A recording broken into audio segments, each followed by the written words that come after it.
तो आदाब, नमस्कार, गुड इवनिंग, सत श्री अकाल। एक बार फिर आप तमाम लोगों का स्वागत है क्राइम तक की कहानी की इस एपिसोड में। उम्मीद है पूरी क्राइम तक की फैमिली अच्छी होगी। आज दो बड़ी चीज़ें हुई, एक रिया चक्रवर्ती और दूसरा सुशांत सिंह राजपूत के परिवार के वकील की प्रेस कॉन्फ्रेंस। दोनों एक दूसरे से जुड़ी हुई चीज़ें हैं। पहले मैं विकास सिंह जो लॉयर हैं उनकी बात करूंगा, लेकिन उससे पहले एक चीज़ और भी आपको बता दूं। अगर रिया चक्रवर्ती के पास से या उनके घर से ज़रा सा भी ड्रग्स मिल जाता तो आज रिया चक्रवर्ती आज़ाद नहीं होती, जेल के अंदर होती, बाहर नहीं होती, जमानत भी नहीं मिलती। लेकिन ड्रग्स का उनके पास से बरामद न होना रिया चक्रवर्ती को जेल से बाहर निकाल गया। पूरी कहानी, इनसाइड स्टोरी, कैसे अदालत ने फैसला दिया, 28 दिन बाद रिया चक्रवर्ती किस तरीके से बाहर आई, आपको सुनाऊंगा। लेकिन उससे पहले एक बड़ी चीज़ इसलिए कि सुशांत सिंह राजपूत के परिवार के वकील विकास सिंह ने आज शाम 6 बजे एक प्रेस कॉन्फ्रेंस की और उन्होंने कहा कि सीबीआई डायरेक्टर को एक लेटर लिखा है और उस लेटर में ये लिखा है कि जो एम्स की फॉरेंसिक टीम है जिसके हेड डॉक्टर सुधीर गुप्ता है, उनकी जांच और वो रिपोर्ट जो मीडिया में लीक हुई है उस पर उन्हें कोई भरोसा नहीं है और इसीलिए सीबीआई की टीम एक नई फॉरेंसिक टीम का गठन करे जो सुशांत के पोस्टमार्टम और विसरा रिपोर्ट की जांच करे और मेडिकल लीगल जो ओपिनियन है वो अपनी राय दे। इसका मतलब ये हुआ कि एम्स की रिपोर्ट पे विकास सिंह ने साफ कहा है कि उन्हें कोई भरोसा नहीं है, बल्कि उनका यह भी कहना है कि सुधीर गुप्ता के खिलाफ जांच भी होनी चाहिए ज़रूरत पड़े तो, क्योंकि पहले उन्होंने कहा था कुछ और, अब उनके जो रिपोर्ट आ रहे हैं उसमें कहा गया है कुछ और। तो ये मानने को तैयार नहीं है कि सुशांत ने खुदकुशी की है। इसीलिए एक नई फॉरेंसिक टीम का गठन होना चाहिए जो अपनी राय दे और उस राय को फिर आगे चलकर कोर्ट में जब ट्रायल हो तो उस रिपोर्ट को ही वहाँ रखा जाए। अब ये सीबीआई डायरेक्टर के ऊपर है कि इस लेटर को वो एक्सेप्ट करते हैं या नहीं, नई मेडिकल बोर्ड बनाते हैं कि नहीं।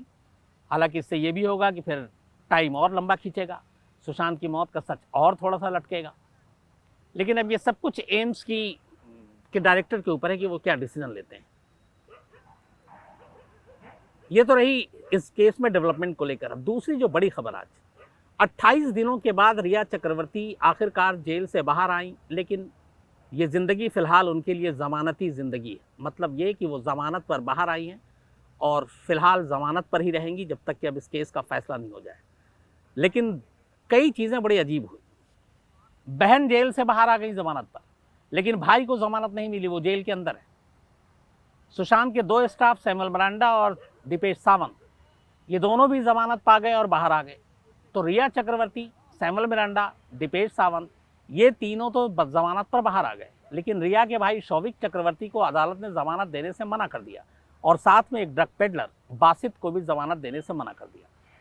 अब इसका मतलब क्या है? बहन को जमानत और भाई को क्यों नहीं?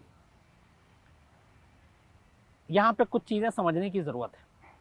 एक पहला इशारा ये है कि शौविक चक्रवर्ती को जमानत न मिलना, इसका मतलब है कि ये शौविक चक्रवर्ती के लिए थोड़े से आने वाले दिन बुरे हो सकते हैं। क्यों? क्योंकि ज़मानत न देने की वजह यह है कि अदालत को कहीं ना कहीं लगता है कि शौविक चक्रवर्ती का रोल सिर्फ ड्रग्स खरीदना अपनी बहन के कहने पर और ड्रग्स लाना और पैसे देना यहाँ तक नहीं है, बल्कि हो सकता है, बहुत मुमकिन है, उनका कनेक्शन सीधे ड्रग पेडलर्स और ड्रग सिंडिकेट के साथ, क्योंकि 27A लगा हुआ है, लेकिन 27A रिया पे भी था। तो उस भाई में से, बहन में से, दोनों में से एक को जमानत, एक को नहीं।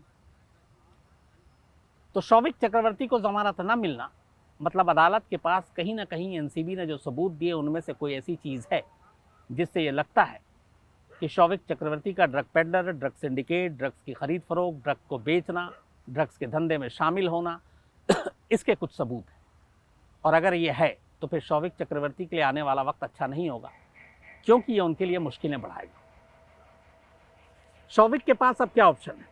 हाई कोर्ट ने, बॉम्बे हाई कोर्ट ने जमानत याचिका खारिज कर दी, लोअर कोर्ट पहले ही कर चुका था। अब उनके पास सिर्फ एक ऑप्शन बचता है, सुप्रीम कोर्ट। सुप्रीम कोर्ट में वो इस बॉम्बे हाई कोर्ट के फैसले के खिलाफ जा सकते हैं और वहाँ जमानत की अपील दायर कर सकते हैं। लेकिन ये कब करेंगे कहना मुश्किल है, कितना वक्त लगेगा, क्योंकि सुप्रीम कोर्ट में अगर एक बार जमानत की अर्जी खारिज हो गई तो फिर मान के चलिए कि 6 महीने तक उनको और जेल में ही रहना पड़ेगा, उससे पहले फिर दोबारा अर्जी वो लगा नहीं सकते। तो शौविक के लिए अभी मुश्किलें हैं, लेकिन यह है कि अब मुंबई से यह मामला अब दिल्ली पहुंचेगा सुप्रीम कोर्ट में, कम से कम शौविक चक्रवर्ती की जमानत के लिए। अब बड़ा सवाल यह है कि शौविक के ऊपर भी वही धाराएं थी, चाहे 19 हो, 24 हो, 27A हो, और रिया चक्रवर्ती के ऊपर भी वही थी। तो बहन जमानत पा गई और भाई नहीं। इसका मतलब क्या हुआ?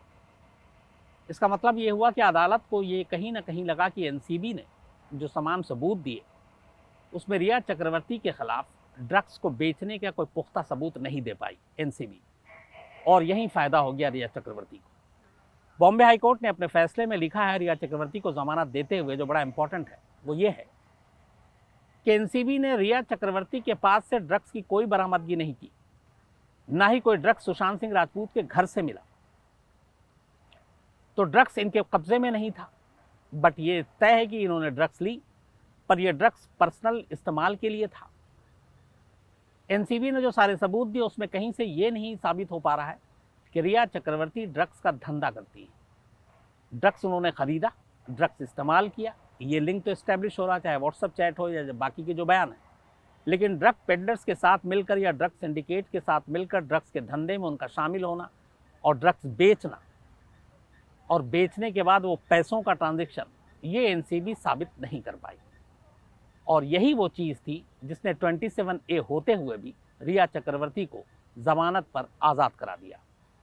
हालांकि यही चीज़ अब ये भी सवाल है कि शौविक के ऊपर भी लागू होता, क्योंकि शौविक के पास से भी कोई ड्रग्स बरामद नहीं हुआ, न सुशांत सिंह राजपूत के घर से मिला, तो फिर शौविक को कोई जमानत नहीं।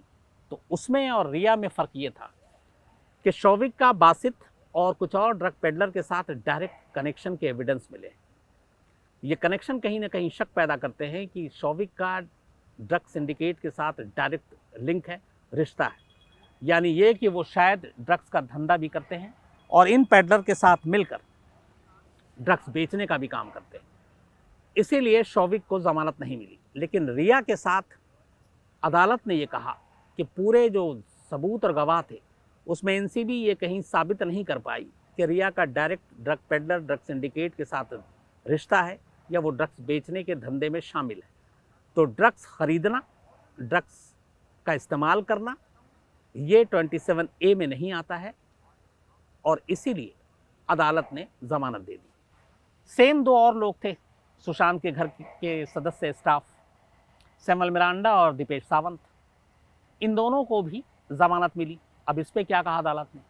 का कहना था कि इन दोनों के भी जो ड्रग्स चैट और बाकी चीज़ें हैं और इनके बयान जो है एनसीबी को दिए हुए, उसमें ये एक्सेप्ट करते हैं कि हाँ ये ड्रग्स खरीदा इन्होंने, बट ये ड्रग्स खरीदा या तो रिया के कहने पे या शौविक के कहने पर, और ये ड्रग्स पे सुशांत के घर लेकर आए।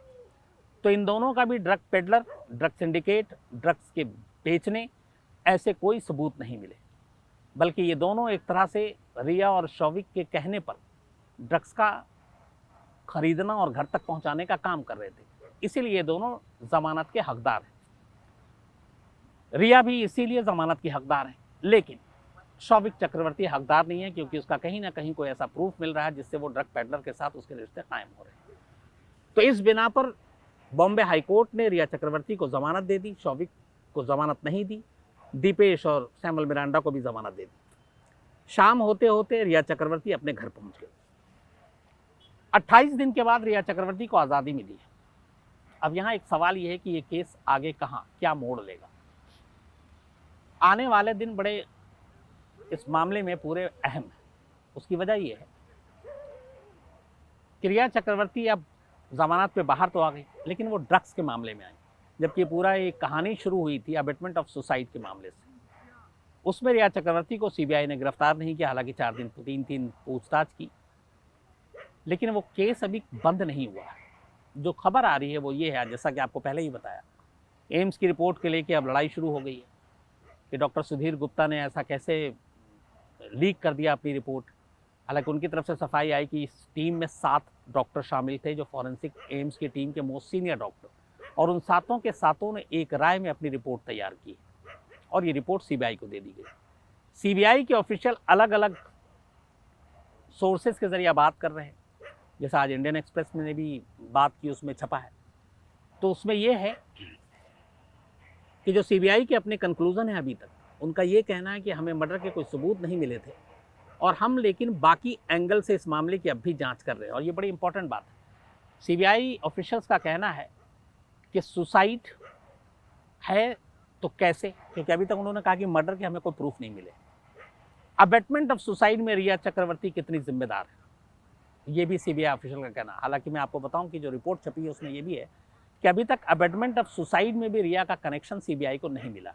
दो, तीसरा तो फिर सुशांत की मौत की वजह क्या है, सुसाइड अगर है तो उसकी वजह क्या है, वो तो आपको रिपोर्ट में दिखाना पड़ेगा। तो सीबीआई ऑफिशियल का ये कहना है कि वो इसको 3 एंगल से जांच कर रहे हैं। एक, फाइनेंशियल एंगल, जो पूरी रिपोर्ट आई है उसमें ये करीब है कि 70 से 75 करोड़ रुपए सुशांत के पिछले 5 सालों में कमाई थी, और इसमें से उन्होंने सारे ऑडिट, ईडी की सारी रिपोर्ट देखी और अपनी जांच की। ये जो सारे पैसे इधर उधर खर्च हुए हैं, वो सुशांत ने कुछ प्रॉपर्टी ली है, गाड़ियां खरीदी हैं, बाइक खरीदी हैं, स्टाफ को सैलरी दी है और किराए दिए, इसके अलावा टैक्स दिया है। कुल इस 70-75 करोड़ रुपए में से 55 लाख रुपए जो पूरी ऑडिट इन्होंने निकाली रिपोर्ट, वो रिया चक्रवर्ती के ऊपर खर्च किए गए। 70-75 करोड़ों में से 55 लाख रुपए के जो ट्रांजैक्शन मिले हैं, सीबीआई के पास प्रूफ है, वो 55 लाख रिया चक्रवर्ती के ऊपर खर्च हुए। अब ये कहाँ खर्च हुए, तो उसके भी जो प्रूफ निकाले गए खंगाल कर जांच के जरिए, इसमें से ज़्यादातर जो पैसे खर्च हुए, मोटी रकम, वो ट्रैवल पे हुआ है जैसे यूरोप दौरा और भी कई दौरा, फ्लाइट, होटल्स, साथ में मेकअप, स्पा और गिफ्ट्स। ये 55 लाख रुपए रिया चक्रवर्ती के ऊपर करीब साल भर में खर्च किया सुशांत सिंह राजपूत ने, और 70 से 75 करोड़ रुपए जो था वो सारा उसका हिसाब किताब, बैंक के ट्रांजैक्शन, ये सब सीबीआई के पास। तो वहाँ पे फाइनेंशियल उसमें भी कोई ऐसी चीज़ नहीं मिली कि जिससे ये साबित हो सके कि सुशांत की मौत की वजह पैसे हैं। सीबीआई को उसका कोई सबूत नहीं मिला। तो पैसे की थ्योरी को सीबीआई फिलहाल खारिज कर रही है। अब दूसरा बचता है नेपोटिज्म। क्या सुशांत की राइवलरी इसकी वजह बनी? फिल्म इंडस्ट्री में कुछ लोग उसको नहीं उठने देना चाहते थे। सीबीआई ने हालांकि किसी फिल्म इंडस्ट्री के प्रोड्यूसर, एक्टर, डायरेक्टर से अभी तक इस बारे में पूछताछ नहीं की, लेकिन सीबीआई का कहना है कि वो इस मामले में हर एंगल से जांच कर रहे हैं, और उन्होंने जांच की है और आगे भी ज़रूरत पड़ी तो करेंगे कि इसमें कोई प्रोफेशनल राइवलरी तो नहीं है सुशांत की मौत की वजह। तो पहला, पैसे के पीछे ये साजिश देखनी थी कि कहीं रिया और उसकी फैमिली ने तो पैसे के लिए सुशांत को नहीं मारा, तो पैसे का कोई हेरफेर मिला नहीं। दूसरा, नेपोटिज्म, फिल्म इंडस्ट्री में राइवलरी, उसकी जांच हो रही है और चलती रहेगी। तीसरी चीज़ जो है सीबीआई की, वो ये है कि क्या ड्रग्स और डिप्रेशन, इन चीज़ों के पीछे भी कोई साजिश तो नहीं है? क्या ड्रग्स सुशांत को ज़बरदस्ती दिया गया, आदी बनाया गया ताकि वो मौत के कगार तक पहुंच जाए? इसके पीछे अगर साजिश है तो साजिश के ऊपर भी सीबीआई की जांच चल रही थी। अगर ये साबित होता तो फिर अबेटमेंट ऑफ सुसाइड का मामला बन जाएगा। डिप्रेशन, क्या सुशांत की बीमारी मौत की वजह थी? तमाम डॉक्टरों से पूछताछ की, तमाम डॉक्टरों के बयान है सीबीआई के पास, उस एंगल से भी सीबीआई ने अपनी जांच पूरी की है। ड्रग्स और डिप्रेशन को लेकर सीबीआई इस वक्त कुछ खुलासा या कुछ ये कहें कि ऑफिशियली कुछ कहने की अभी पोजीशन में नहीं है और ना कुछ कह रही है, लेकिन उनका ये कहना है कि हमने हर एंगल से जांच की और अभी भी हमारी जो जांच है वो मुख्य 3-4 बिंदुओं पे है। एक, सुसाइड को लेकर जांच हो रही है। नंबर 2, सुसाइड की वजह क्या है, वजह बतानी जरूरी है। 3, पैसे की वजह से सुशांत की जान गई या नहीं गई, उसको लेकर पूरी जांच हुई। 4, प्रोफेशनल जो राइवलरी है फिल्म इंडस्ट्री में, नेपोटिज्म है, वो कहीं इसकी वजह है कि नहीं है। 5, सुशांत की डिप्रेशन की जो बातें आ रही हैं, सुशांत के जो इलाज हो रहे थे वो इसमें कहीं शामिल तो नहीं है। हालांकि जो सीबीआई के सोर्सेज हैं और जो लगातार अलग अलग खबरें छप रही हैं, उसमें यह है कि जो एम्स की फॉरेंसिक टीम जो 7 डॉक्टरों ने किया, जो रिपोर्ट दी है, वो रिपोर्ट और सीबीआई की अपनी फाइंडिंग्स, जो सीबीआई ने अब तक सीन रिक्रिएट किया और जो तमाम गवाहों से पूछताछ की, घर के मेंबर से पूछताछ की, उसको देखते हुए ये है कि जो एम्स की रिपोर्ट है वही राय, वही रिपोर्ट उनकी भी है। और इसके पीछे सीबीआई की जो दलील है वो ये है कि सुशांत के घर में कोई फोर्सफुल एंट्री नहीं मिली। सुशांत का बेडरूम अंदर से बंद था, दरवाज़ा अंदर से ही बंद था और बाहर से खोला गया। पूरी छानबीन और सीसीटीवी कैमरे से कोई ज़बरदस्ती वहाँ घुसने की कोशिश किसी ने नहीं की और ना किसी को देखा गया। इसके अलावा जो सारे पोस्टमार्टम रिपोर्ट्स और बाकी जो रिपोर्ट्स थे जो है एम्स की फाइंडिंग्स ने दी और उनकी अपनी सीन रिक्रिएशन जो किया, वो सारी चीज़ें मिल रही थी। पॉइजन और नशीली चीज़ें मिली नहीं हैं। तो ये सारे फाइंडिंग्स और सीबीआई की अपनी जांच और सबसे बड़ी बात है उस घर में मौजूद 4 लोगों से पूछताछ, उन सब की ये बातें, इन सबको मिलाकर फिलहाल सीबीआई इसी नतीजे पर पहुंची हुई है कि जो एम्स की फाइंडिंग्स है उसमें कोई शक की गुंजाइश नहीं है। लेकिन हाँ, लोगों के जहन से शक दूर करने के लिए, जैसा कि आज सीबीआई डायरेक्टर को लेटर लिखा विकास सिंह जी ने, बहुत मुमकिन है कि सीबीआई ये कहे कि चलो जब जांच हो ही रही है तो थोड़ा सा और वक्त लग जाए, कोई बात नहीं, किसी और फॉरेंसिक टीम को भी गठन करके उससे भी मेडिकल लीगल ओपिनियन जो है वो ले लिया जाए, तो वो भी बहुत मुमकिन है। लेकिन अब ये सीबीआई के ऊपर डिपेंड करता है कि वो ऐसा करेगी कि नहीं करेगी। आने वाले दिनों में सीबीआई इस पर फैसला लेगी और आने वाले दिनों में हो सकता है, अभी तक सीबीआई खामोश है, अनऑफिशियल ही बात कर रही है अलग अलग रिपोर्टर से, हो सकता है वो ऑफिशियल कोई स्टेटमेंट जारी करे, हो सकता है ऑफिशियल प्रेस कॉन्फ्रेंस करे, या ये बहुत मुमकिन है कि हो सकता है वो सीधे क्लोजर रिपोर्ट ही दाखिल कर दे। तो इसीलिए अब आने वाला टाइम काफ़ी क्रूशल है, वक्त काफ़ी हो चुका है इस मामले की जांच करते हुए। एनसीबी का अब एक्शन लगभग अब है नहीं, रिया चक्रवर्ती भी जेल से वापस 28 दिन बाद बाहर निकल आई और ईडी की भी जांच खत्म हो चुकी है। अब जो एनसीबी की जांच होगी वो फिल्म इंडस्ट्री के स्टार्स पे तो हो सकती है, सुशांत केस से जुड़े हुए मामले में अब ऐसा कुछ नया है नहीं, तो अब सारा फोकस सीबीआई की तरफ, क्योंकि एम्स की भी जो रिपोर्ट है वो लीक हो चुकी है। तो अब सीबीआई के ऊपर सभी की निगाहें, सीबीआई क्या सामने लेकर आती है इसका इंतज़ार हम सभी को रहेगा कि आखिरी रिपोर्ट क्या है, जो पिछले 3.5 महीनों से सब कोई जानना चाहते हैं। तो आज इतना ही कहानी में, कल आपसे फिर मुलाकात होगी रात 9 बजे किसी नई कहानी के साथ। तब तक अपना ख्याल रखिएगा। Thank you very much.